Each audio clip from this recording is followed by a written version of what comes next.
हाय friends, मैं हूं Manav. Welcome to movie shoovie. करते हैं आपस में पॉजिटिव सा नमस्कार। ड्रैगन के बारे में बात करने वाले हैं, क्रेजी के बारे में, छावा के बारे में, या फिर नई मूवी भी आ रही है द डिप्लोमेट। और इसको ये ना बड़े डिप्लोमेटिक टाइप की मूवी है, क्योंकि डिप्लोमेटिक जो जनता है वो ये कहती है कि यार अगर पठान आएगी और उसके अंदर जिम जैसा पावरफुल विलन दिखाया जाएगा, जॉन इब्राहिम टाइप, तो हम देख लेंगे। लेकिन अगर वो अटैक करेगा या फिर कोई ऐसी बीच में एक वेदा नाम की कोई मूवी आ जाएगी जिसके अंदर भी डिशुम डिशुम ही है और अच्छा प्रेजेंटेशन है, द डिप्लोमेट आ जाएगी, तो मैं नहीं देखूंगा। लेकिन पुराने जमाने में मैं परमाणु जैसी मूवी भी मैं उनकी हिट करा दूंगा। तो ये मुझे समझ में नहीं आ रही कि आज की डेट में जॉन इब्राहिम से तकलीफ क्या है। वो एक्टिंग भी अब ठीक ठाक करने लग गया है, प्रेजेंटेबल भी है, तो ऐसी क्या तकलीफ है जो लोग जनता जनार्दन जो है वो बोल रहे हैं कि हम बहुत ही सेलेक्टिव तरीके का उसका जो रोल होगा तभी जाएंगे, नहीं तो नहीं जाएंगे। और बाकी जो इंडस्ट्री के लोग हैं जो एक दूसरे को प्रमोट करते रहते हैं, तो इन भाई साहब से क्या तकलीफ है, क्यों नहीं इनको प्रमोट करते। तो ये थोड़ा बियॉन्ड मी है, थोड़ा समझ में कम आ रहा है। अगर आपको ज्यादा समझ में आ रहा है कि भाई क्या तकलीफ है तो जरूर समझाना। फिलहाल ड्रैगन की बात करते हैं। 3 हफ्ते पूरे हो गए और it is marching towards 100 crore net India and 150 crore rupees world wide. How yesterday it was 1 crore rupees, today it is about 90 lakhs, तो 94.25 प्लस 90 95.15 करोड़ इसने कर लिया है। और 142 करोड़ रुपीज के आसपास वर्ल्ड वाइड कलेक्शन है, 150 करोड़ करेगी। मैं इसको क्रिंज तो नहीं बोलूंगा, लेकिन ये थोड़ी यहाँ छपरी वपरी इस तरीके के जोन के अंदर तो नहीं बोलूंगा, बट थोड़ी सी डाउन मार्केट टाइप सी मेरे को मूवी लगी थी। लेकिन इसको हम उस जोन में नहीं डाल सकते, पुष्पा पुष्पा के जोन में नहीं डाल सकते, तो बिल्कुल ही अननेसेसरी क्रिंज हो गई थी। लोगों को जिस माइंडसेट से ये देखनी थी पसंद आई, तो कुडोस टू देम, उन्होंने तो एंजॉय किया। उनके ये 100 करोड़ रुपए तो पूरे हो गए, उन्होंने एंजॉय किया। क्रेजी में भी लोग एंजॉय कर सकते थे, बट एक मेरे ख्याल से वार्निंग के साथ क्रेजी आती है और साथ साथ में तुम्बड़ भी आती है कि इस तरीके की मूवी का मेरे ख्याल से जो मैक्सिमम लिमिट है या आउटर लिमिट है कि लोग कितना जाएंगे, वो शायद तय होता चला जा रहा है। शायद सोहम शाह इतने बड़े आर्टिस्ट नहीं है जितने वो क्रिएटिव प्रोड्यूसर हैं। तो क्या वो एज अ प्रोड्यूसर एक्सेल कर सकते हैं? क्या ये जो उनकी तुम्बड़ 2 आएगी अब आगे जाके, जिसके अंदर बोला जाके रणवीर सिंह भी होंगे और 100 करोड़ रुपए एक प्रोडक्शन हाउस लगाने के लिए तैयार है, इसका मतलब है कि वो भी कॉर्पोरेटाइजेशन के जंगल में आ जाएगा। तो क्रिएटिविटी तो लगने वाली है, प्रमोशन भी उसी तरीके की होंगी जैसे कि कोई कॉर्पोरेट करता है। तो कहीं ना कहीं ये फोकस आ जाता है कि अगर आपको बड़ी पिक्चर बनानी है तो सोहम शाह एज एन एक्टर तो नहीं जमेंगे। तो फिर हम जो गाना गाते रहते हैं कि एक्टर्स को चांस दो, स्टार्स पे कब तक रहेगा, ये सो ऐसा सब बकवास है। जब हम मूवी देखने जाते हैं तो हम स्टार्स को ही देखने जाते हैं। तभी सलमान खान की जो पिक्चर है जब ओपन ही होती है तो 40-50 करोड़ पे होती है, वो एक स्टार वैल्यू लेके आते हैं। ठीक है, तो या शाहरुख खान 70 करोड़ रुपए, जवान। तो मतलब काफी पावरफुल तरीके के चीजें होती हैं। और अगर आप प्रभास वगैरह की नीचे डाउन साउथ की बात कर लो with Hindi support, of course वो 100-100 करोड़ कर लेता है एक दिन के अंदर। तो जबरदस्त तरीके की चीजें होती हैं। इसीलिए कुछ मूवीज होती हैं जो थोड़ा आर्टी होती हुआ करती थी पहले जमाने में, पैरेलल सिनेमा बोला जाता था। लाइन जरूर ब्लर हो रही है लेकिन अभी भी इतनी ज्यादा हुई नहीं है। लोग अच्छा सिनेमा और फिर एक बैंकेबल स्टार भी चाहते हैं। मेरे ख्याल से जो थोड़ा सा इक्विलिब्रियम किसी ने थोड़े टाइम पहले बना लिया था, जस्ट बिफोर कोरोना। कोरोना के बाद उनको भी रियल टेस्टिंग करनी थी, वो तो आयुष्मान खुराना। लेट्स सी वो कैसे शेप अप होता है। पिक्चरों की जो स्लेट है वो तो अच्छी है। तो क्रेजी का डे 14 है, 40 लाख रुपए, जिससे इसका टोटल हो जाता है 11.9 crore rupees. World wide total हो जाता है करीबन करीबन 14.5 करोड़ रुपीज। अब चलते हैं छावा की तरफ। तो छावा मैंने आपको बताया था कि पठान का रिकॉर्ड तोड़ चुकी है। उसका था 543.22 और इसने कर लिया था 544 कर लिया था परसों। कल तक इसने कर लिया था 549 crore rupees.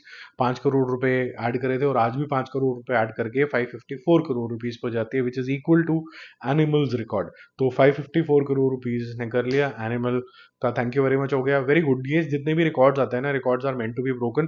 2023 was such a year, I would say, that people started believing that it cannot be broken, it cannot be touched. So glad to see कि ये थोड़ा सा ये जो रिकॉर्ड्स बने हैं ये टूट रहे हैं और नए बनते चले जा रहे हैं। लेकिन एट द सेम टाइम मेरे दिमाग में एक फियर भी है, ये एक्सट्रीमिस्ट बिहेवियर है जैसे कि हमारी कंट्री का होता चला जा रहा है। या तो हम प्यार करते हैं या तो नफरत करते हैं। तो या तो मूवी देख नहीं रहे, या तो कुछ भी उसका हो नहीं रहा है, या फिर 500-600 करोड़ हम दे देते हैं। छावा का जो टोटल है वर्ल्ड वाइड टोटल जो है वो करीबन करीबन 757 करोड़ रुपीस के आसपास वर्ल्ड वाइड आज हो चुका है। 758 भी हो सकता है, कल तक कंफर्म हो जाएगा। लेकिन ये इसने अच्छी कलेक्शन कर लिया 28 दिन के अंदर। तो 4 हफ्ते प्रैक्टिकली स्पीकिंग इसके पूरे हो चुके हैं। तो इसने काफी अच्छा होल्ड बना के रखा हुआ है। अब इसका जो नेक्स्ट माइलस्टोन है वो है स्त्री 2, जो कि 627.50 है। सेम ही प्रोडक्शन हाउस की है, मेडॉक की। ये वही प्रोडक्शन हाउस है जिसके पीछे हाथ धो के कोमल नाहटा पड़ी है कि भाई स्काई फोर्स में ऐसा हो गया जी, वैसा हो गया।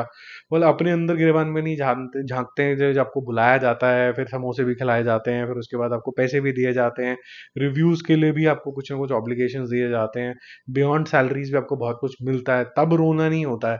मेरे ख्याल से यहाँ पर राइट स्पिरिट के अंदर ये चीज़ नहीं रेस करी है। रेस तो सही चीज़ हुई है कि अगर कोई स्पॉट बुकिंग इस तरीके की हो रही है कि किसी एग्जीबिटर ने नहीं करी है, प्रोड्यूसर ने ही पैसे डाल के खर्च कर दिए, तो वो ठीक नहीं है। वो बातें सही है, लेकिन जिस तरीके से हुई है, I think that's an a very bad taste. ठीक है। तो अब चलते हैं हम थोड़ा डिप्लोमेट की तरफ। अब ये डिप्लोमेट भाई साहब जो हैं, ये सबको पसंद आते हैं जब कोई बहुत बड़े स्केल की कोई पिक्चर आती है, तो उसमें बोलते हैं कि जिम टाइप की हमें मूवी चाहिए है जॉन अब्राहम के साथ। लेकिन अटैक टाइप की मूवी बहुत अच्छी तरीके से आती है, फिर उसके बाद वेदा आती है, तब नहीं देखते हैं हम। दोनों अच्छी पिक्चरें थी। अब द डिप्लोमेट के जो रिव्यूज आए हैं वो ऑलमोस्ट एक जैसे है ना क्लासिकल हिट उस तरीके के जोन में आए हैं। पर मैं आपको शर्त लगा के बोल सकता हूँ कि ये पिक्चर चलने वाली है नहीं, क्योंकि पब्लिक ना पहले से ही डिसाइड करके बैठी हुई है कि हमें जो देखना है हमें देखना है, नहीं तो नहीं देखना है। तो जॉन अब्राहम को हमें ऐसे नहीं देखना देशभक्ति के टाइप पे, हमें कुछ अलग दिखाओ। अब यही कोई एक मैचो वाला आदमी होगा ना, वो इस तरीके का रोल कर लेगा, तो बोलेंगे हाँ यार क्या डिफरेंशिएटेड चीज कर ली, ही सो एक्सपेरिमेंटेटिव। बट मेरे ख्याल से थोड़ा सा डबल स्टैंडर्ड्स हो जाते हैं। वो बहुत लोग बड़े शानापंथी से डिप्लोमेटिक हो जाते हैं रादर, और अपनी मर्जी से चॉइस बना लेते हैं, अपनी मर्जी से स्टार को क्लासिफाई करने लग जाते हैं। I think John Abraham is a good artist, बहुत अच्छे तरीके से इम्प्रूवमेंट दिखाई है, सेल्फ मेड आर्टिस्ट है। तो ये भी कह सकते हैं कि सेल्फ मेड भी है उसने, अपने फिल्म इंडस्ट्री के अंदर भी ठीक ठाक बनाई हुई है, किसी से ज़बरदस्ती की फेवर्स भी नहीं लेता है। तो मेरे को तो इंसान ठीक लगता है ये। तो 35 lakhs जो है इसने एडवांस बुकिंग करी है, जिसका मतलब है कि ये 1.5 पौने 2 हायर साइड पे 2 करोड़ रुपए में ये ओपन होगी, which is a square, because ये बैक टू बैक ऐसा होता चला जा रहा है कि जॉन इब्राहिम की मूवी ना तो ढंग से मार्केट होती है, ना लोगों को ज़्यादा पता होती है, और जब पता भी होती है थोड़ी बहुत तो फिर उसको ओपनिंग नहीं लगती है। तो ये थोड़ा सा स्केरी सिचुएशन है इनके लिए। इनको शायद मार्केट में चले जाना चाहिए और नॉर्मल लोगों से इंटरव्यू खुद लेने चाहिए कि आपको जॉन इब्राहिम के अंदर क्या चाहिए, किस तरीके की मूवी चाहिए, और फिर उसी तरीके से जैसे 4 साल के ब्रेक के बाद शाहरुख खान आए थे, तो 1 डेढ़ साल के ब्रेक के बाद तुम वही लेके आओ, वैसी ही पठान और आपकी जॉन इब्राहिम, कुछ भी हो सकता है वो फोर्स 3 हो, वैसे कुछ लेके आओ जो पब्लिक को मांगता है। नहीं तो अभी फिलहाल के लिए बैक टू बैक फेलियर से जनता भी परेशान हो जाएगी और आपको जबरदस्ती वो लेबल करना शुरू कर देगी एक स्टार से। आप भी खाम खा के कोई अर्जुन कपूर बन जाओगे। पब्लिक तो थोड़ी रूथलेस हो गई है आजकल, ट्रोल करने में 2 मिनट नहीं लगाती। और फिर मेरे ख्याल से तो यही सोल्यूशन है इसका। आपको कोई और सोल्यूशन नजर आता है, या फिर आपको क्या डेफिशिएंसी नजर आती है? एक्टिंग के मामले में तो मैं ये नहीं बोल सकता हूँ कि भाई अब एक्टिंग नहीं आती, क्योंकि जिस तरीके का पेन या डेमोन्स्ट्रेट कर पाते हैं जॉन इब्राहिम, वो अच्छा है। मैं कॉमेडी के बारे में बात नहीं कर रहा हूँ, बट बाकी सारे जॉनर्स जो हैं he can handle very very well. ज़रूर बताना कमेंट करके यार, इंटरेक्शन बनाए रखो। बाकी जल्दी मिलते हैं रिव्यूज़ और अपडेट्स के साथ। If you are new to the channel, आपको सिर्फ एक बटन दबाना होता है, बेल आइकन दबाना होता है, वो ज़रूर दबा लो यार।